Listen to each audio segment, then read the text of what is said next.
We are talking Dexter New Blood, which is a mini-series, was essentially a follow-on from the popular kind of serial killer TV show Dexter. And now the original kind of Dexter run finished on an unsatisfying note for many reasons, but because it left the door open, they were able to kind of do this kind of mini-series as a kind of a mulligan, if you like, for the series. Now, I will say that this is going to have spoilers in this review, so if you haven't seen it, please bear that in mind.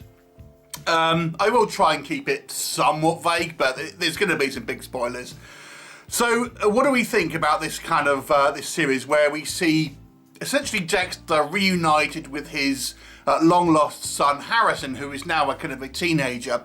Okay, so what do I think works in this particular kind of season? I do think this kind of goes back to somewhat Dexter in its heyday. I don't think it reaches quite the level of like the Trinity Killer kind of season, which I think is probably the pinnacle of the Dexter experience, but I would say it's kind of like more on par with the kind of the earlier seasons. And part of that, I think, is because it kind of freshens it up a little bit. We have outside of Dexter, we have a completely kind of different cast of characters and a very different setting. Obviously, the original setting being in kind of Florida with kind of bright sunshine. Here it is a kind of cold and snowy kind of setting, which gives it a real kind of point of difference. It feels connected, but very different from those kind of earlier kind of seasons, which I think makes it an enjoyable kind of almost next sort of kind of chapter. I actually quite enjoyed a lot of the newer supporting cast. Dexter's new love interest, this kind of female kind of police chief, who I think does a good job. I think the acting, for the most part, it's all very good. And we have quite a menacing adversary who is kind of quite different, I would say, from a lot of the kind of the antagonists from kind of previous seasons, but equally as problematic in some aspects. The crux of this series, and what the real point difference though, is Dexter's relationship with his son. Now, we have seen him have emotional attachments before, but this I would say is the truest kind of emotional attachment that the character of Dexter has to his son. And it's an interesting kind of new kind of wrinkle into how he's kind of dealing with everything like that. I also quite like the fact that Dexter has kind of toned down a little bit in regards to the fact that he doesn't do a hell of a lot of killing in this particular season, to be honest with you. So it kind of has a somewhat of a toned down Dexter, but again, I think it works as a kind of a follow-on from the previous seasons, but it still has that. It still has those elements there, but he's just a little bit more careful now because he's obviously had so many kind of close calls. What doesn't work for me? I don't know if Clancy Brown. Clancy Brown is a popular genre actor, but it was so obvious he was the kind of the other serial killer, so to speak. It was so obvious kind of early on, and. He didn't do a bad performance as such, but I found him a little one note. As he Clancy Brown always kind of plays the same sort of characters, I find, and he does it well, but it's kind of one note, and it was very, very obvious about what was kind of going on. And I do have some issues with the reveal about this kind of underground,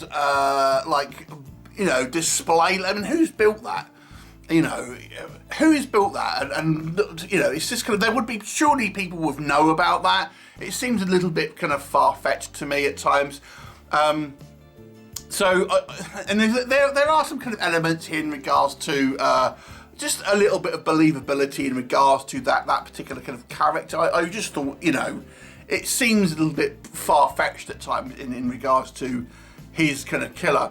The final episode certainly ends more definitively than the previous finale, and it seems somewhat of a passing of the torch to me. I would have preferred it be a little bit more ambiguous as to what kind of went on there, to kind of just like have the element of, is this really the kind of like the finale, so to speak, of this particular season? As it is, it kind of looks that way, and if they kind of go back on it, it will look kind of cheap, but it seems pretty definitive, and I think it almost feels like when I was watching this season, it was going to kind of end up at this point.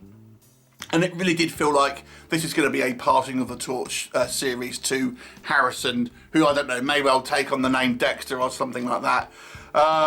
So I always felt like this was probably going to the way it was going to end. I would have liked to it a bit more kind of ambiguous as to the fate of Dexter. I would have also liked to have seen a reunion between him and the Angel character.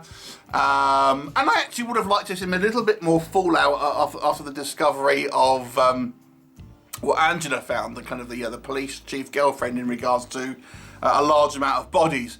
So to me, it was. I think this series was a bit of a return to form. I think the storyline was intriguing and different enough to, I think, really kind of like make it feel fresh, but with having new elements. And the killer was interesting enough, but I don't think it was quite as kind of memorable as the kind of like Dexter in its kind of prime. And although I think probably this finale is somewhat more fulfilling than the previous one, I still think it could have gone a little bit. It could have wrapped up a bit more in an interesting way, I feel. So overall, I'll give this particular season a 7 out of 10.